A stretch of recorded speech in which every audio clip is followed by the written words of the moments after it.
Looking, gets it to Bryant. Bryant dribbling, has to put it up with the buzzer. Bounce it! Is this the dagger? Up for the layup. Oh, blocked by James. LeBron James with the rejection.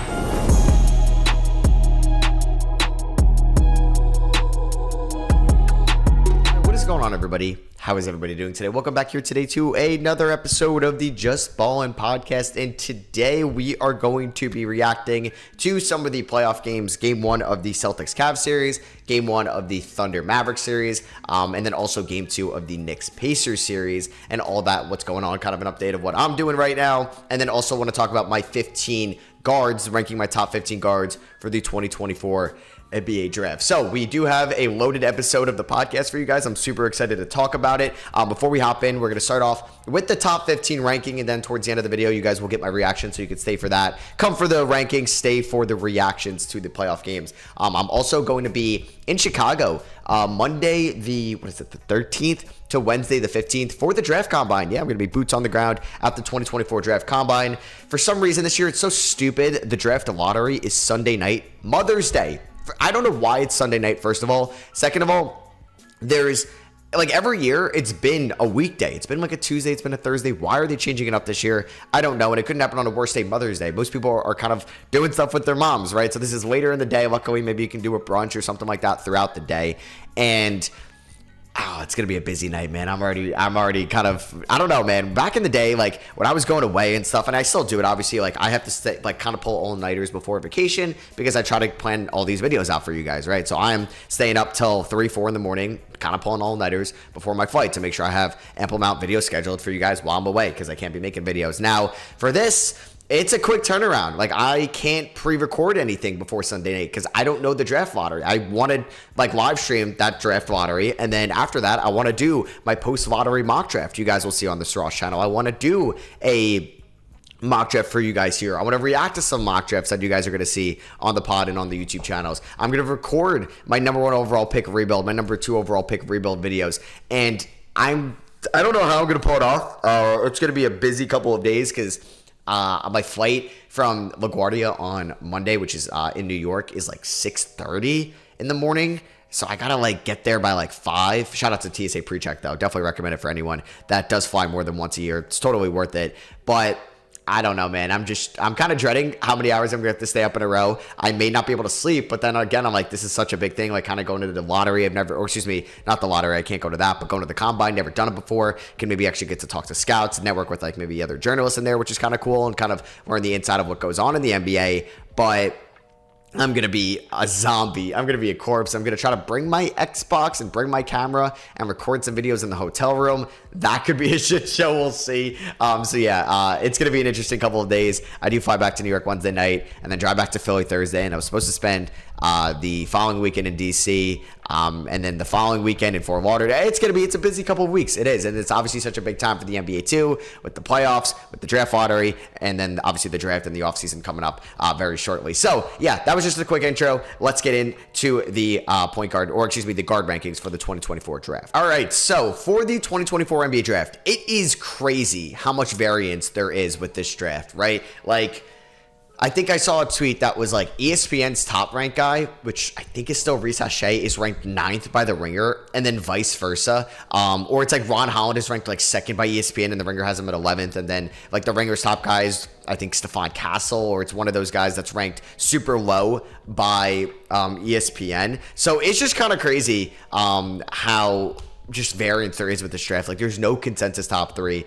Maybe it's Donovan Clingan that's ranked lower by ESPN because Kevin O'Connor has him 2nd for The Ringer. I think everybody is a consensus SAR 1 besides ESPN that still has Reese Hachey 1, which I will still be very shocked if that happens. I still think Alex Sarr, because of the potential he has, he's 7'1", can handle the ball very well for somebody of his size, can be an elite rim protector in this league. I think he's for sure going to go number 1. And if he can develop an outside shot that's consistent enough, and which we've seen from him playing for Perth this year, all right, he can actually be a very good player that's going to go number 1 in this draft. It is crazy how it's looked at as a down year, but I actually kind of like a bunch of these prospects. So we're going to talk strict about guards today, and then you guys will get my wings and then bigs rankings in 3 different kind of instances. So guards here, we're going to start off with Nikola Topic, my top guard here in the 2024 NBA draft, someone that has the modern day size of a lead point guard and a lead initiator this time around in this class. And I don't think it's better than Scoot Henderson as a prospect or even than Amen Thompson from last year. But I do think he's better than Anthony Black was coming out of Arkansas. And Nikola Topic is someone that is 6'6", kind of could be 6'7", man. He is tall. He's strong. He actually shot well from the line this year as well. He was an 89% free throw shooter, or excuse me, 88% free throw shooter. And he dealt with injuries this season. So his EuroLeague's kind of stint was cut short. And his three-point shot was at 31% from 3 on 4 attempts a night. Man, I think he's going to be a good three-point shooter in this league. I know 31% isn't great, but I think he will be a good three-point shooter at the NBA level because the shot looks good.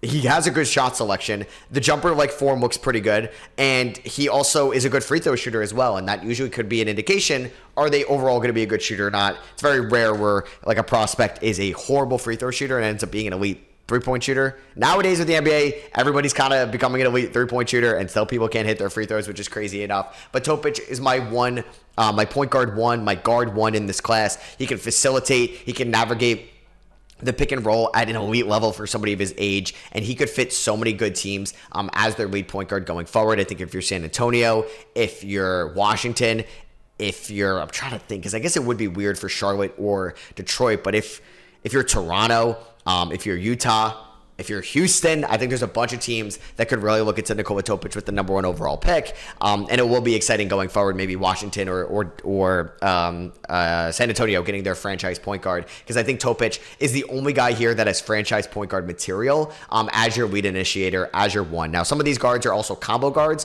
that really aren't great as your lead ball handler in the half court, but this is just guards as a whole, and Topic is coming in at number 1. All right, coming in at number 2, I have Reed Sheppard, and Reed Sheppard is somebody I would take in the top 4 in this draft, 100%. There's obviously guys that I like more than Topic and Sheppard, like Ron Holland or Alex Sarr, but I like Reed Sheppard more than Zachary Reese-Sachet in this class, because Sheppard, I think what separates him, and a reason why I have him above Rob Dillingham, is because I think Sheppard is going to be a better defender in this league. And I also think Sheppard has better court vision, and I think could be a better facilitator as well, which is just an added bonus to him being an elite shooter. Like Dillingham, Sheppard was phenomenal as a shooter last year, about 54% on 8 attempts a night, and then which was around 4 twos a night. And then he took about 4.5 threes last year and shot 52% from 3, 83% from the line. He's also, I think, a plus defender as well. And I think he's just a winning player. I think he's somebody that you want to have on your team. He would be great. And I think every team picking in the top 5, either it's a Toronto, either it's a San Antonio, Washington, Memphis, Portland, I think he would work out no matter where he ends up. I think he does struggle at times with absorbing contact and looking for that at the rim. And I think if he becomes more aggressive as a maybe pick and roll just initiator and ball handler and someone that's going to drive at the rim, similar to what makes Isaiah Collier so great in the half court, if Sheppard could pick up on some of those skills, this guy could be a legitimate 20-point per game scorer in the NBA, in my opinion. If he can get those free throws up and get to the line, because he's a good free throw shooter. He's an overall fantastic shooter, off ball, on the ball. This dude is an absolute stud. I'm a huge fan of Reed Sheppard for this draft, and I think as a connecting piece, complementary piece, he is somebody that could fit on so many different rosters, which I think makes him such a safe prospect, but also I think has super high upside as well. So he's coming in at number 2. Coming in at number 3, we do have his teammate from Kentucky, Rob Dillingham. Rob Dillingham has been around my top 5 all year long. He's going to finish, I think, just outside the top 5 in the big board, but his floor is still going to be a phenomenal shooter. He spent, I think, his senior year, what would have been his senior year of high school, for the overtime elite. And then he spent this past season at Kentucky. Him and Sheppard both struggled in their Oakland upset loss in March Madness, but they were both still great offensive talents throughout the regular season in college. He shot 48% from the field on 11 attempts a night. He shot 44% from 3 on 4.5 attempts a night. He was an 80% free throw shooter. I don't think he's going to be better than Sheppard from the line. I worry about his shot selection at times, and I worry about how he's going to look against guys that are bigger, stronger, faster than him at the NBA level. But Dillingham is also lightning fast with the ball in his hands. He's a little bit older, you would think, for a freshman as well. He was 19. At least for my freshman year. I was 17 in September, 18 in October. But I think Dillingham is going to be a very good shooter. I think could be a microwave scorer off the bench. I think his peak could be a Malik Monk type role, which is wow, Malik Monk as your third ranked guard in this draft. Yeah, it's not like the most exciting thing, but I have Shepherd going like 6 and 7. And knowing what Malik Monk is today, if you get that with the 7th pick, I think you're more than okay with that. I don't think Dillingham is ever going to average north of 7 assists a game at the NBA level, depending on where he ends up getting drafted to. But I think if a team needs a guard, needs some shooting, Dillingham will definitely be high on their boards. All right, my 4th ranked guard in this draft could be a little bit surprising. It is Jared McCain from Duke. Yeah, I fell in love with Jared McCain watching his tape over the last couple of weeks, and I honestly enjoyed his play a lot at Duke. He's somebody that's definitely projected to go a little bit lower than some of the guards I have behind him in my rankings, but I think McCain is going to be a super talented offensive prospect in this draft. Just kind of last year, I think overall as an offensive player, he was phenomenal. He was great in transition, great in the half court. I think against any type of defensive schemes, he knew how to break down defense. If it could have been against man, it could have been against zone, even against the press. I think he was good as well. Just kind of looking at his advanced analytics that I have as well, and looking at his second spectrum numbers, like he was phenomenal in spot ups. Like I said, transition, pick and roll as a ball handler, pick and roll coming off of screens as well. He was phenomenal. Handoffs, he was good. Slashing, cutting, isolation, he can create his own shot. Obviously, he's a little bit kind of like shorter, maybe 6'3", like similar to Reed Shepherd, but kind of more stockier as well. But I think McCain could be a better passer than Dillingham at the NBA level and is going to be just as good as a shooter. He shot 46% from the field. He shot 41% on threes on 6 attempts a night. He was an elite free throw shooter. He can get his rebounds. He's athletic, and I think he's stocky enough and strong enough that he's going to be fine on the defensive end of the floor. And Jared McCain is my 4th ranked guard in this draft. And if he went in the top 10, I wouldn't be shocked, and I would actually like teams being aggressive and getting McCain in this class. All right, coming in at number 4, I have Isaiah Collier from USC. Collier was my 2nd ranked prospect in the preseason, fell off a little bit, and is now around the 10 range right now. And if you look at his splits, pre-injury and post-injury, like when he came back towards the beginning of the beginning of February, he was phenomenal. Like his first game against Cal, fully into conference play, was a beast. Played good games against Stanford, Utah, Colorado, UCLA, Washington State, Washington, Arizona State. Like this dude is a bowling ball getting to the rim. He's physical. He can absorb contact, and that's a part that I love about his game that I think he could go in the lottery for, and he could go in the top 10 for. I don't think his three-point shot is going to be a complete negative. Now, he needs to work on those free throws. He does. If he's not going to be a good free throw shooter in this league, he is not going to stick around for a long time, and he needs to cut down on the turnovers, make some boneheaded passes, but I think still has some solid court vision. I think he can be a plus 3-point shooter. He was 34% from USC, but like I said, that free throw percentage scares me, but I love that free throw rate. He can get to the line. And if he can hit the free throws, man, like he took 6 free throws a night last year. If he can hit, 75% of them instead of 67%, he could be a legitimate 20-point per game scorer one day, or high teens for somebody off the bench. And I think he's good enough defensively as well. He's strong, he's physical, he likes contact, and that's like a part of Collier's game that I absolutely love. And he is probably my last guy here in the guard rankings that I'm okay with going in the top 10. My next 2 are guys that I'm okay with going in the lottery for sure. And then once you get to 8 on, those are the non-lottery picks. So at number 6, it's somebody that I've had so many different places all year. He's been a top 5 prospect for me at one point. Now he's going to be kind of around that 15 range, and it's going to be Jacoby Walter from Baylor. Definitely some head-scratching parts of Walter's game. He stepped up towards the end of the season in conference play and in tournament play. He did have that really bad Big 12 championship game against Iowa State. But outside of that, man, he stepped up. He hit his threes. He played hard on defense. I worry about his shot selection inside the 3-point line, and I think he can do a poor job at getting to the rim and trying to finish inside as well, which I think is obviously going to be a crucial part of his game going forward. There's lapses on the defensive end of the floor, but I love Walter's intangibles. Like he's 6'5", 180, could put a little bit more size on, and he's going to be, I think, a strong physical, lanky defender. I think he's somebody that can wow people at the combine, and that's what I'm excited to see him at the combine as well and see what he can do there. I think a team that could look for some 3-point shooting and some maybe defensive upside, like a Sacramento, like an Atlanta, maybe like a Chicago at the end of the lottery, could be in play for Jacoby Walter. I think there are a lot of risks for Walter's game that held him out of my top 5 guard rankings. I do worry about how he's going to be as a primary ball handler, right? I think you could also have him more as a wing, but I think he could also be more of a combo guard. He showed some facilitation at Baylor last year, but he's probably going to be more of an off-ball player nonetheless. Like, I have him in a different like kind of category than like your Terrence Shannons, your Kevin McCullers, your Jalen Tysons, and your some other guys like kind of in that mold. And Walter's going to come in 6 compared to the other guys that I ranked here prior. All right, coming in at number 7, we got Devin Carter, one of my favorite prospects in this draft. Now, I think we got to pump down some of the hype on Carter. Like, this dude is a flat-out stud. I agree, for his role specifically. He's going to get rebounds. He's going to defend his ass off, and that's what I love about Devin Carter's game. This dude tries so hard on the defensive end of the floor. He's a fine free throw shooter. He can get to the line, and he could be a plus 3-point shooter as well. He shot 38% from 3 last year on 7 attempts a night, and he was consistent throughout the whole season and really stepped up in Big East play, Big East tournament play, and a little bit, well, they didn't make the NCAA tournament. Providence was a snub for not making March Madness, but he was pretty good this year for Providence. I was just kind of blanking on that, and I think he's going to be just a winner, I think, right? Like, he's somebody that could pick up the other team's best player full court. I don't think he's like an Andrew Nembhard type guy, but I think it's something similar to that role, that what he's performing right now for the Indiana Pacers. And that is a phenomenal guy to get. There are so many teams in the lottery, or excuse me, right outside the lottery, that I think could be perfect fits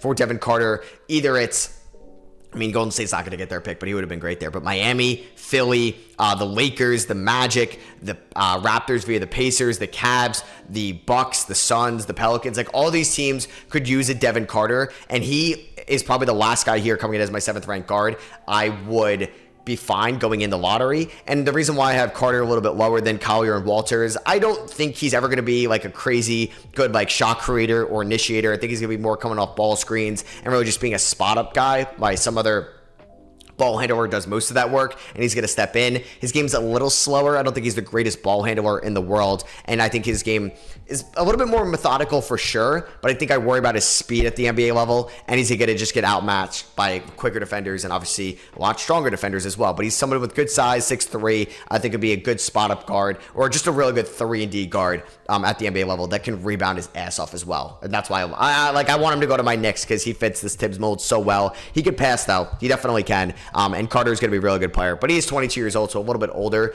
than all the other guys I mentioned as well. All right, coming in at number 8, I do have Bub Carrington, Carlton Carrington of the Pittsburgh Panthers this past season. It was an up and down year for Carrington, and he's one of the more younger guards in this draft. He's still 18 years old, going to be 18 when he's drafted, so will be 19 throughout his whole season. He had a strong end to the year, some phenomenal games against Clemson, BC, Florida State, NC State, and UNC. And I think like even his offensive performance against Wake Forest, he like a lot of stuff showed up in that game that didn't show up in the box score. He was able to get into passing lanes. He made the extra pass that really didn't result in an assist. And I think Carrington is somebody with the potential he has as a shot creating point guard should go in the first round. 6'5", can handle the rock at extremely above average rate, I think. And his 3-point shot wasn't great, but I think he's going to be a good free throw shooter. And I think he's going to be good enough for that to translate to being a good 3-point shooter. I think it's going to be like that similar Fred VanVleet field goal 3-point percentage where he could shoot like better from 3 than from the field. That eventually could happen if that 3-point shot continues to develop, in which I think it will. But I think he can rebound great, and I think he's somebody that doesn't turn over the ball. He's got a good size, he's got a good frame, and I think can project to being a good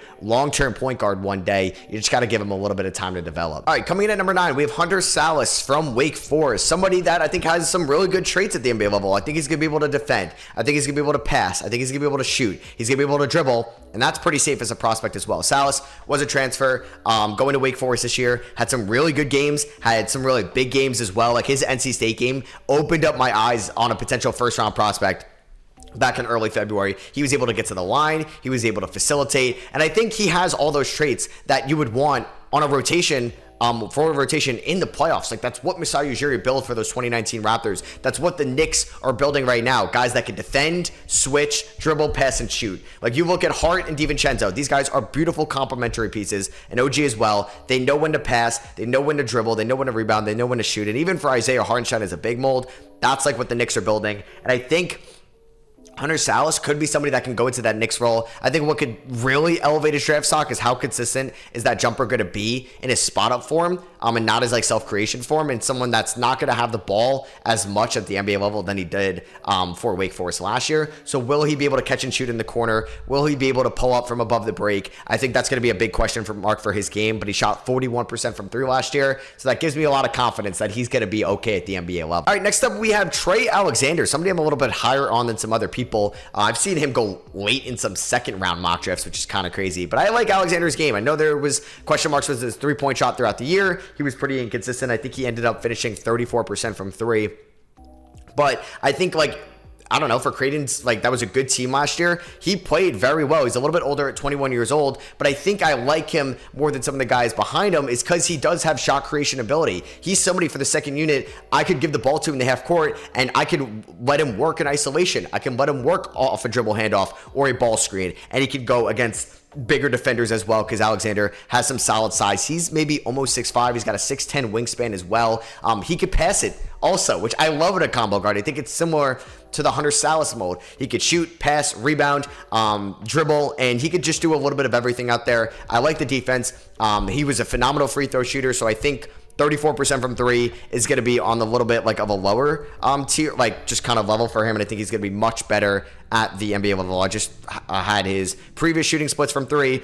So in the 23 season for Creighton, he shot 41% from 3, much better from his 18% as a freshman, which he didn't really play. Well, he played actually a decent amount in 35 games, but he was really good his sophomore year. I think just maybe scouts seeing that fall from 41% to 34% could be a little alarming, but the volume went up. The free throw percentage stayed the same. I think Alexander will be a good shooter at the NBA level. I think he could shot create, pass, rebound, and I think should definitely go in the first half of the second round or even late in the first. Another guy that could go late in the first is Tyler Kolek. I like Kolek as a player, and I think could be something that Phoenix needs, right? Or Minnesota needs to come off the bench, and a lead initiator. He's not going to be someone that's going to create his own shot. He's not somebody that you're like, Kolek, go to work here in the half court. We need a bucket late in the game. At Marquette, he can. I don't think he will at the NBA level. But he's somebody that could set up his teammates, one of the best passers, if not maybe the best facilitator in this class, up there with Nikola Topic. His court vision is off the charts. He's a good ball handler. He shot 40% from 3 last year for Marquette. Hell yeah, 50% from the field.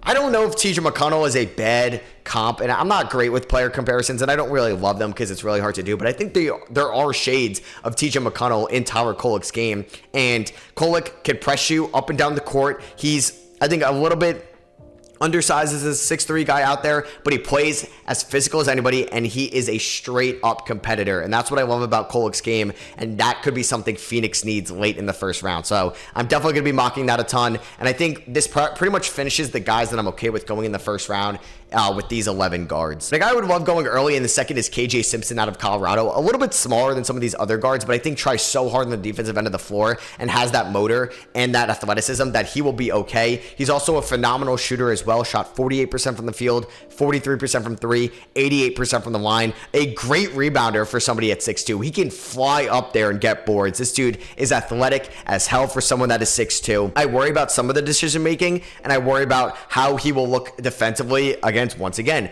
bigger guards, bigger wings that he's going to have to defend against. And will his offense be good enough against bigger wing and guard defenders? That is going to, we're going to have to wait and see.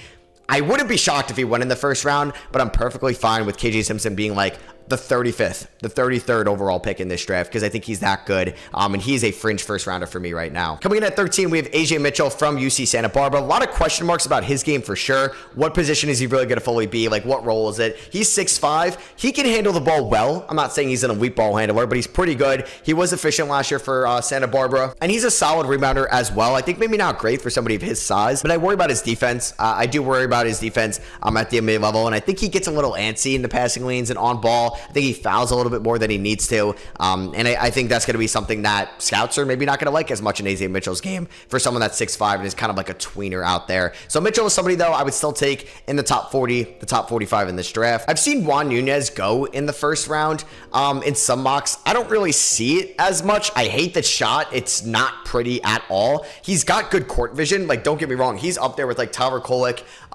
and some of these other guards with their facilitating in this draft and with their their court vision could look like. But I don't think I think he's going to be a non-shooter. It's funny, he played in Germany for the same team Killian Hayes played on, and I think he has similar shooting traits to Killian Hayes. I don't think he's going to sniff being as good of a shooter as Hayes was projected to be at the NBA level. I think Nunez tries well on the defensive end of the floor. He's got a good size, good frame for a modern day point guard, but I think the shot is going to be so non-existent and the playmaking isn't going to be good enough where it's going to really warrant him a long-term starting or I think rotational spot in the league. I'd probably take him in the mid-second rounder based off maybe the potential that he could be a plus defender and a plus facilitator at this league, and you're just going to have to live with the inefficiencies from outside the arc. All right, so my last spot, it could go to like Jamal Sheed, could go to Tristan Newton, Antonio Reeves, Pele Larson, but I'm actually going to go with Cam Spencer over Jamal Sheed. I know Sheed's going to be a great defender, but Sheed at 6'1", I do worry about how that's going to be, and I don't think he's going to be a good shooter or scorer whatsoever. And I kind of like Cam Spencer, man. Like Tyler Kolek,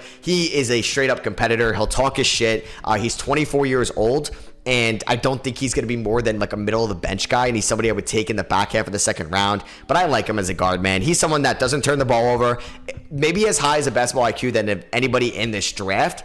Definitely any of the guards that I mentioned. But it's just like, what do you think his potential is going to be? There could be some question marks on the defensive end of the floor. Will he be a consistent enough shooter? Will he be strong enough against NBA guards as well? He's 6'4", 200 pounds. But honestly, he should definitely get drafted in this class for sure. I think he could contribute for a team next year. I think what we saw from UConn this past year is pretty much his ceiling as an NBA player, and he's actually going to probably downgrade in most instances at head coach, going from Dan Hurley to some other cases. Maybe he ends up at Portland to Chauncey Billups. Hey, that's a downgrade.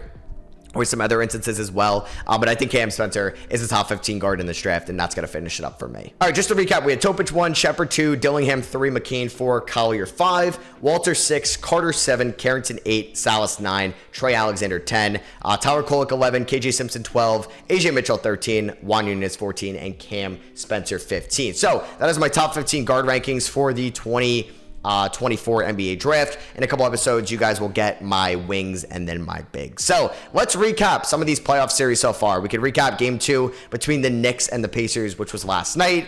Another thriller, another close Knicks playoff game that is taking years off my life. This was an eventful game for sure. Jalen Brunson got hurt in the first quarter, missed pretty much all of the second quarter, and then came back at halftime and still finished with 29 points on great efficiency. It was a plus 26 out there. The Knicks were down by 9 at one point. Brunson comes back. They go on like a 20-4 run. They outscored the Pacers 36-18 at halftime, and Brunson is cementing himself right now in 2024 in May as a top 5 player in the NBA. You can make a good argument he was a top 5 player just for the 2024 season as a whole. Obviously, there's some other players I'd rather have in front of Jalen Brunson that he was better than this year. Like, I'm still taking Tatum over Brunson. I'm still taking Devin Booker over Brunson. But man, oh man, is Brunson having a historic and legendary playoff run right now for the Knicks. So he was phenomenal. The Pacers kind of blew this game.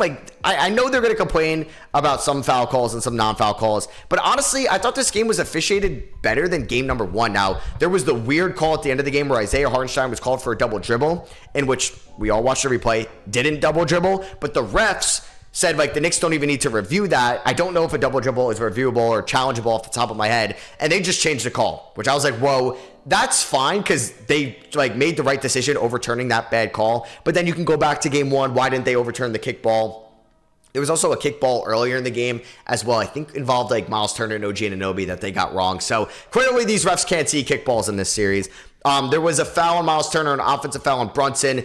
Definitely Brunson kind of exaggerated a little bit. I will say that. I don't know if that's a full flop, but he's a small dude out there. I mean, he's fallen whenever he gets touched, and I could see if Pacers fans wanted a flop call there. But the Pacers ended up shooting 10 for 17 at the free throw line. Siakam 0 for 2, Miles Turner 0 for 1, Isaiah Jackson 1 for 3. These bigs cannot hit their free throws. Miles Turner could not hit a three-point shot. He took some weird step-back 3 late in the game, which was terrible shot selection. And I think this game could have been officiated a little bit better. Yes, you could say that about every game. I think there was a transition play where Josh Hart pushed Halliburton in the back. That should have been a foul on Hart. I agree. But the Pacers could hit their free throws. They could have beat a team that lost OG Anunoby, who had 28 points in the third quarter, and he's going to most likely miss the rest of the series. Hamstring injuries suck. This is going to linger, and they're going to be without OG Anunoby most likely for the rest of the series. And the Pacers could not beat an injured Brunson and a non-OG Anunoby team. At the end of the day, I know Like, Carlisle had every reason to be upset about some of these calls, but still at the end of the day, you have to have accountability for your team. And I don't know why you're benching TJ McConnell, who I know you want to keep Halliburton out there. That's fine.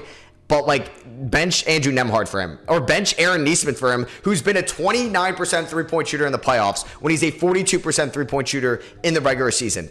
All right, like, let's do that, Carl. Bench Nesmith. Nembhard could easily guard Josh Hart or DiVincenzo. And then you still have good size with Siakam and Turner. Let's get McConnell out there, who makes Brunson's life a living hell. I know Brunson can still score on anybody, but McConnell is a pest. He's picking you up and pressing you 90 feet or 70 feet all the way. And I think, or I don't know, man. I just think Carlisle coached a horrible game once again here. Like, the bench, like, Shepherd is good. Obi Toppin's good. I don't know why they continued to play Aaron Nesmith at times. And Andrew Nembhard, I feel bad for. Like, he was getting cooked by Brunson towards the end of the game. I think he would have cooked anybody. And I think Nembhard has actually played very well in this series for sure. And he's hit some big shots and he's been efficient. So I think that's more that you got to bench Nesmith if he's not going to hit his threes and get McConnell in there for the fourth quarter. So I think this game was lost more on the Pacers than the Knicks won it. Or vice, I guess you could say the Knicks won it more than the Pacers lost it, but the Knicks played better than them, and I don't think you can look at these foul calls specifically as the reason why the Knicks won, or these non-calls in the officiating. And if the Knicks are without OG and Anunoby, oh boy, this bench. So the Knicks are going to be without OG, Bojan, Randall, and Mitch. It's going to be up to Hartenstein, Brunson, Hart, DiVincenzo, Precious, McBride, maybe Alec Burks, but he barely got hurt. He played 1 minute. And then I guess we may see Jericho Sims. We may see Shake Milton, probably with Anunoby out. They need somebody to step up. This bench is depleted. And the Knicks are such an injured roster right now, and I don't think it's on like Tibbs. Like, yes, Tibbs is playing Hart 48 minutes a night, but he wants to do that. That's not Tibbs' fault. And Brunson and Anunoby have gotten their ample rest in the playoffs, and I actually think Carlisle is not playing his stars enough more. I think Siakam needs to step up for the Pacers. If he wants to be a legitimate number one and get paid like a number one this offseason, he needs to step up. OG has outplayed Siakam in these first two games and shown why maybe you should pay OG more money than Siakam in the offseason. So it's been a very entertaining first two games, but like every series, a series does not start until the road team wins. So we'll see what happens tomorrow night in Indiana. All right, so for game one between the Mavericks and the Thunder, I will say I was shocked that it was that much of a one-sided game. This was obviously like a Sam Presti masterclass just unfolding here, man. I mean, I praised him multiple times on Twitter. I know everybody kind of was as well. For somebody that was just like, you watch all these guys that he drafted or got on his team, like maybe an undrafted guy as well, like ball out, like Chet drafted, J-Dub drafted, Shea drafted, Giddey drafted. Was Lu Dort second or undrafted? I think Lu Dort was undrafted. Yeah, undrafted, I believe, which is just kind of crazy. Lindy Waters, well, no, he played toward the end of the game, but Jay Will, drafted in the second round. Obviously, they traded for Gordon Hayward, but he played 7 minutes. Isaiah Joe, not drafted, but they bought low on him after he didn't work out in Philadelphia, and he's been phenomenal and on such a good contract for them. Aaron Wiggins, I think he was a second round pick, right? He wasn't undrafted, just double checking. He was a second round pick in 21, 55th overall, which is crazy, man. Sam Presti, or whoever's their head scouting director, is doing a phenomenal job, and obviously Kaysen Wallace as well. And he's been a very good rotational piece for them in their rookie season, man. OKC is like 8-9 deep right now. These guys are staying healthy. Like, Josh Giddey did not have a good game either, and they still won by 22 points at home. They're the one seed for a reason. And I think everybody is obviously so focused on that Denver-Minnesota series that we're not giving enough credit and love to OKC and how this team was a one seed throughout the regular season. They have yet to lose in the playoffs so far, and this team has so much young talent in this league and could win a championship with one of the youngest cores ever, which is crazy to say, man. It's crazy to say. Like, finding J-Dub with that pick, with what, the 13th overall pick, 12th overall pick in the 2022 NBA draft is still one of the greatest draft picks, I think, of the last 5 years for sure. And will go down. I think maybe he's one of the greatest draft picks of the 21st century, just based on value as a whole. And as J-Dub could potentially be an All-NBA player one day, when nobody really thought that coming out of Santa Clara. So OKC smacked Dallas. Dallas is going to need to do something different Obviously, in round 2, Luka needs to be better. He needs to be more efficient. I think they need to let Kyrie operate with the ball in his hands a little bit more. And I think they need somebody to step off the bench. I think Josh Green played fine, but they need that out of him. I mean, if Tim Hardaway Jr. is going to be this bad defensively and offensively, he doesn't need to play. You can have Dante Exum out there, or maybe you have to go to Jaden Hardy and hope he could be a spark plug off the bench. But in my opinion, Dallas needs to make some vital changes because you cannot go down 2-0 to this OKC Thunder team. You cannot. They need to win game 2. I will say it's must win at this point. All right, so in my last episode, I was talking about before game 1 between the Celtics and the Cavs, that the Cavs, you know what, let's block out all the noise that you're trading Donovan Mitchell or Allen or somebody in the offseason. Garland, you're getting so much hate. Let's shut everybody up and let's prove everybody wrong in game 1 against Boston. That just didn't happen. They ended up losing by 25 points on the road in a game which Tatum had 18. Tatum at 18. Boston just looked like still the best team in the Eastern Conference and is probably well on their way to being in the NBA Finals this season. Yeah, Donovan Mitchell played his ass off once again, and he shot the ball so well. But Max Strus, non-existent for you. Darius Garland, horrible shooting game once again. The shot selection is terrible. The efficiency isn't there. And the confidence, I think, also isn't there as well. Isaac Okoro was fine from 3, but that's really it. You really can't trust him inside the 3-point arc. And I think Evan Mobley is still fine at the end of the day. But this team also needs to make some changes. They brought out Sam Morril to hopefully give them some 3-point shooting hype, or just a spark plug like that off the bench. He didn't hit any of his threes. He went over 4. You guys know that I'm not a big fan of Karis LeVert as an overall player. I think he's too streaky, bad shot selection, kind of a ball stopper, and he did not play well at all for Cleveland in this game. And it's going to be a long series. Like Dallas, it's must win. You have to win game number 2. I don't think they will win game number 2. I assume they're going to be heavy underdogs. Currently going to game 2, they're 13.5-point underdogs. So this series may be over. And obviously we are going to have game 3.